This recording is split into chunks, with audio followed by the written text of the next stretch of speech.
Good evening, everyone. My name is Doomhammer, and I'd like to welcome you all to the third Subfaction Spotlight of Mental Omega Almost Perfect Yuri's Revenge. Tonight, what is considered to be the spammiest of all subfactions, the Scorpion Cell. And I have a very, very special guest with me tonight, namely Malfer himself. Good evening, Malfer. Good evening. I am truly honored that you're willing to make the time to join me tonight for the spotlight of your own subfaction, because you, of course, are like the hero to the Scorpion Cell. Oh, please, do not use such trivial words as hero. Rashidi has given me the honor to do this little interview, I suppose, with you. He said it would be good for our image and to instill fear into the Western pigs who have taken our homes. Well, I certainly feel what you're saying. I'm actually a little bit intimidated with just hearing you. That's completely normal. Now, okay. Why don't you begin?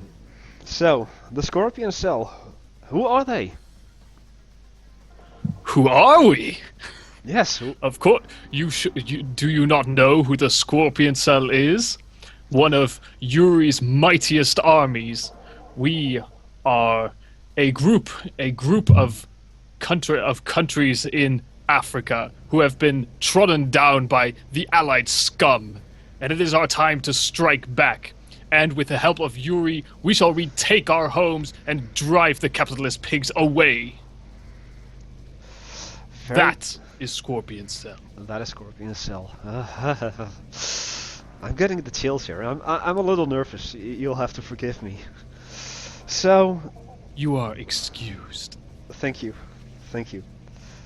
Okay, how about we do what we normally do and continue straight away to the subfaction specific units.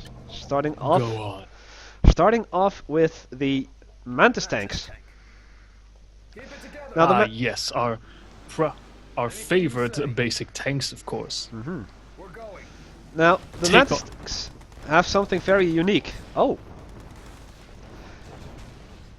What is this technology that you're using? Because I see that a couple of Gatling tanks, and by the way, these are Scorpion Cells as well. Yes, I see. But they cannot defeat us. They are mere imposters. Mm-hmm. So, when I see one of the Mantis tanks destroyed, why do the other tanks around it glow white? What is going on? Well, of course, I cannot go into details behind the technical brilliance behind our tanks, but it is due to some very new technology that has been given to us on behalf of Yuri and his Epsilon Horde. With it, our Mantis tanks will be able to cannibalize the remains of their fallen comrades, capable of repairing themselves straight on the battlefield, allowing them to renew themselves straight in the heat of it all. But I can imagine that this technology is for Mantis tanks only and not for any other tanks. Of course. Good. So, well, Mantis tanks being your main battle tanks, they're cheap, I can say. I see that currently they are costing only 650 credits. So I can imagine that... That is correct. I can imagine with a whole lot of war factories you can literally out-spam the enemies. And I see that this imposter is currently doing that. Yes, it seems that they have adapted our tactics, simply using sheer numbers to overwhelm the enemy. I see. Well, I apologize for my lacking skills in utilizing. Just do not continue with your mistakes.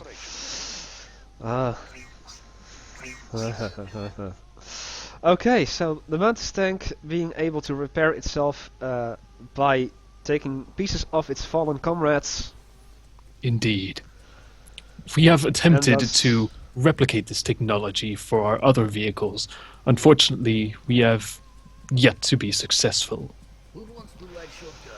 Okay, okay. Wow. I guess that we are gonna move on to one of the more interesting of Tier 2 units, namely the Speeder Trike. Yes, certainly an iconic image for us. They're pretty fast, I can see. Probably one Some of of the the fastest. And they have a decent range to boost as well. Wow. And let's see at the price, 750. So these are very spammable as well. Yes, all of our vehicles, unfortunately, due to our rather low budget in comparison to, say, the other Epsilon branches, of course means that we have to make do with what we have. I see.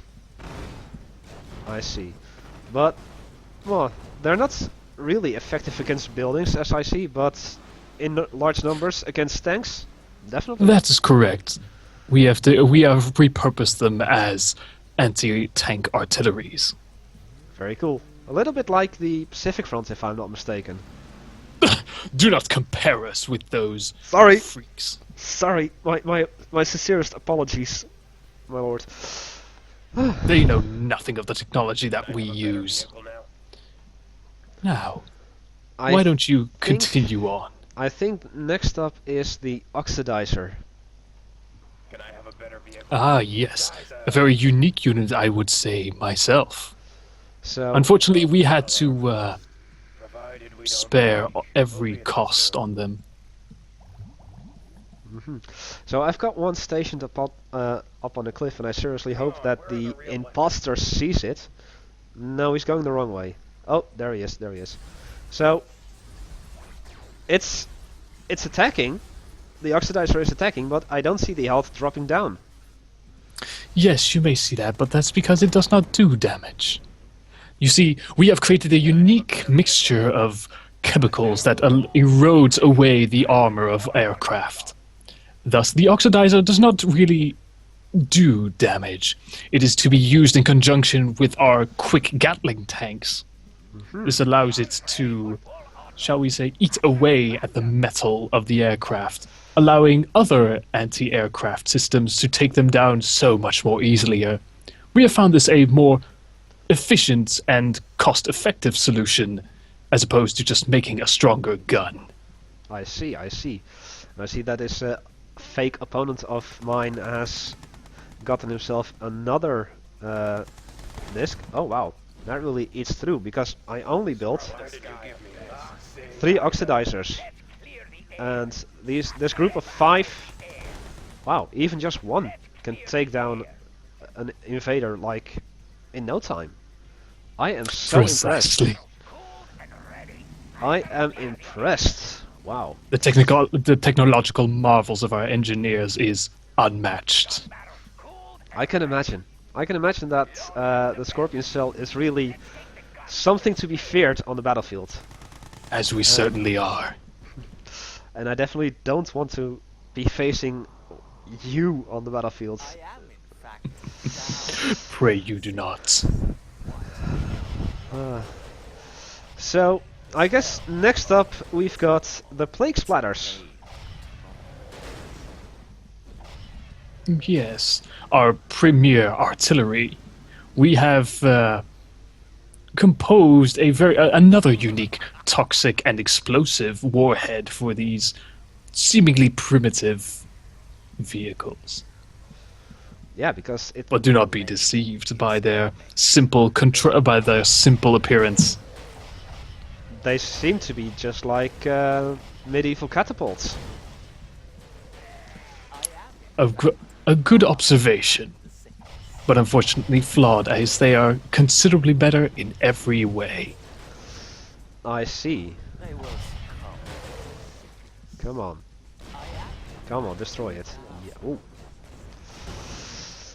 I'm sorry to continue to disgrace your beautiful subfaction with my. It is nothing. Carry on. Oh, very well. I guess that the last of the special tanks that you have is the Tyrant. Yes, our pride and glory, the Tyrants. retaking what was once ours.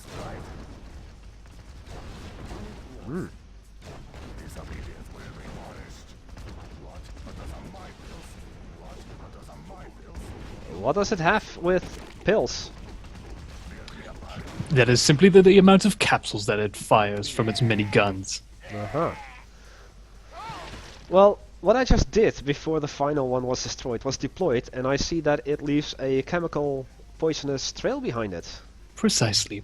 Unfortunately, we had to skirt some expenses on its armor, so in order to prevent capture by the Soviet traitors and the Allied scum, we have installed poison gas canisters in their exhausts to ensure a quick and efficient escape. Mm-hmm. Interesting, interesting. And of course, this toxin is, I can imagine, very potent versus infantry. Certainly. We have seen it melt the skin off the bones of Allied GIs.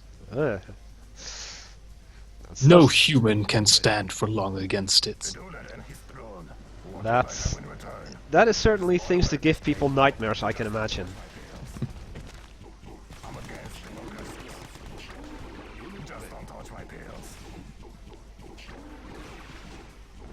Very well. Alright. I'm sure you have other things to tell us about. Tell us more. What do you know about us? I understand that your Pandora hub is upgraded by a thing called a chem plug, which I'm currently building. That is correct, yes. Of course, Epsilon and the Great Yuri were, of course, more than generous to gift us their Pandora hubs, and we have made our own minor adjustments to it. Very well. And moving right along, the super weapons. I see that you're still using the Rage Inducer and the Psychic Dominator. That is correct. But why was I able to build 2 Psychic Dominators? Ah, yes. To fool our enemies, we have the capability of building a decoy of not only our MCV, but also our Psychic Dominator in order to use intimidation instead of force to overwhelm our enemies. Of course, who would dare fight against a force that has not 1 but 2 Dominators active? Of course, you must understand that the weapon is completely ineffective, of course. But they don't know that. So I'm gonna deploy the fake one now and hope that my enemy... Oh, he moves his units around.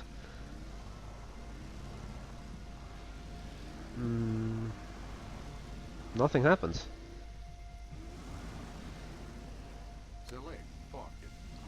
That's odd. I don't get it. Nothing happens. Well, perhaps a malfunction. I shall have the engineers take a look at it later. Then I'm just gonna fire the real one. Yeah, that definitely is the real one. Yes, the difference is easily seen. Mm-hmm. Naturally, we also have decoy MCVs, because we know that they see them as primary targets, our enemies. Therefore, we have decided to build them as decoy, easily an easy distraction for them. I see. I'm moving one of my MCVs out to a different position at the moment, and I'm going to attempt to build a secondary base over here. And just between you and me and the viewers, this is the fake one. I want to showcase the viewers that, you know, what happens when you're trying to fool your opponents, but are also unobservant yourself. As I'm unable to deploy even a power plant near it. Yes, unfortunately, due to it only being a decoy and removing all the construction expenses, we have no capability of allowing them to build anywhere near them. But still, you're able to move them. That is something. Yes, it is nice. capable to. We are able to move to transport them. Mm-hmm. I see. But they are nothing but dolls, empty husks. They are completely indiscernible from the real thing, but they simply do not have the same function. I see.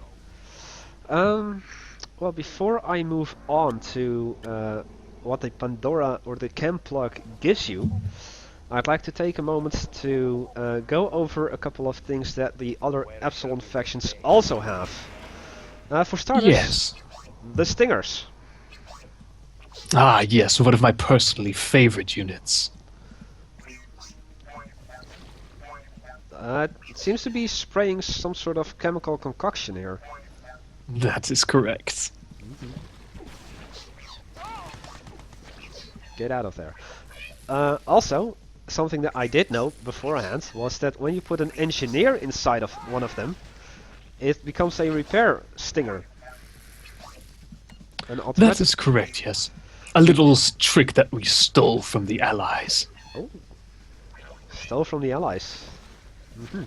So, Yes, I guess that you can put in any infantry unit that takes up one passenger slot inside of a stinger correct. to allow faster transport, because these things are fast. Indeed. But, As is such with Scorpion Cell doctrine. but I guess that only once an engineer is put inside, it is actually usable as something else than just a transporting vehicle.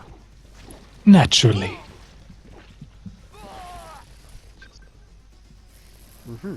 Unfortunately, we were only able to replicate the repair system of their IFVs. It was only due to the short time that we had. I see. Okay, so that is the Stinger, and of course you have to find out which one is the repair one and which one is the non-repair one. But I can imagine that more competent commanders, such as yourself and Rashidi, would always put in repair engineers inside the Stingers. Naturally. Yeah, because as you can see, I'm an utter disgrace. Okay, Yes. forgive me. Yes, you are. I think that yes, we are ready for the next thing, namely the Dreamweavers. Yes, an excellent little headquarters invention. Wow, what are these spider-looking things then? How do they function? I see that there was a group of these imposters right in the middle of the battlefield. Perhaps you should take these weavers for a test drive. I'm actually doing something else at the moment, but now that is over with, I can... You fool! I'm sorry. They have no... of course, psychological hallucinogens have no effect on animals. I see. They are But specifically made for humans. okay, but that gives me a moment to demonstrate the what I wanted to showcase, namely the Weaver Trap, Ah, good, yes. which deploys 3 Dreamweavers anywhere on the battlefield where there is space to land. And I see that the Dreamweavers spread out chaos gas. Yes. Excellent. Of course, the use of Terminus is something that we absolutely promote within Scorpion Cell. I can imagine that, because So long as it is not for recreational use, of course. I didn't know that was even used for recreational purposes. Rumor has it. I see. Okay, then the last thing that I wanted to showcase was the Dune Rider, and I think that they too came from the Scorpion Cell originally. That is true, but we have let them. We have given them up to headquarters, and they have developed small anti-gravity boards for them, which has given them an amazing amount of mobility. Because I see them also using... Oh, damn. Damn. Yes. I'm pretty much worthless as a Scorpion Cell. Once again, I apologize for my horrible trap. But I actually do have one final thing that I want to showcase before I think we're done, and that is the Mole Bomb. Excellent, excellent. and I'll just deploy it in my own base. As you can see, it's a little robotic unit that just goes around moving. But if this player will keep his infantry there where it is, I can actually showcase that if it has to move too far, it drills underground and then just pops up back where it has been ordered. Yes, that's correct. The mole bomb is a little ingenious invention by Rashidi. As you can see, its effects are readily apparent. Yes, very apparent. Very ingenious, I do have to admit. Yes, good. And is there a problem? It seems that this phony is Ugh, I see it. No, fine, let me at them. Yeah. Okay, okay. No, not at all. I insist. Very well. Your incompetence has worn my patience thin. Therefore, I will take to the battlefield now. Very Goodbye. Well. Goodbye. Doomhammer. Thanks for coming. Okay. I know what I know that I've pretty much disgraced Malver himself by just being a horrible Scorpion Cell player, but he has decided to go to the battlefield himself and showcase what he does. Malver is permanently cloaked on the battlefield as long as there are no cloak detection units around him, and he has trained his mind to create matter out of nowhere, forming atoms into a blade so thin that it can slice through armor without any effort. Also, another thing, I can deploy him and it gives a debuff to what seems to be firepower and armor. Unfortunately, I cannot move him until I undeploy him again. And this area of effect is rather large, actually. I just hope that Zenothist comes to join me soon, because I am... Hey. Yeah? Hey, is that dude there? Which dude? Yeah, you know, the guy from the Scorpion Cell. Malver? Is he gone? Nah, yeah. He's on the battlefield. Okay. Listen, I'm sorry, man. I just couldn't take it. That guy is...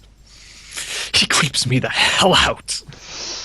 Well, I just had to take a minute. I'm sorry. I'm just... It's okay. I was freaking the hell out as well. I was freaking the hell out. At least we're rid of him now. Yeah, he's on the battlefield, holding down these group of tanks, and I was just about to see if he wanted to join a bunch of his comrades to go inside of this building. Because okay, sure. Okay, you're still busy with the spotlight. Yeah. Oh, awesome, sweet. Okay, what have you done up to now? I've showcased pretty much everything the Scorpion Cell has, except for the well, what Malver is also capable of doing, garrisoning a building, namely the one in the bottom left. As soon as yeah, that's right. Yeah, he's like the only hero who can garrison, I think. Yeah, he is. Which is pretty sweet, I guess. I mean, he also does which he can do that mind suppressing thing he can do. I don't know. It's kind of vague what he exactly does. Yeah, he suppresses the enemy into having less armor and less attack power.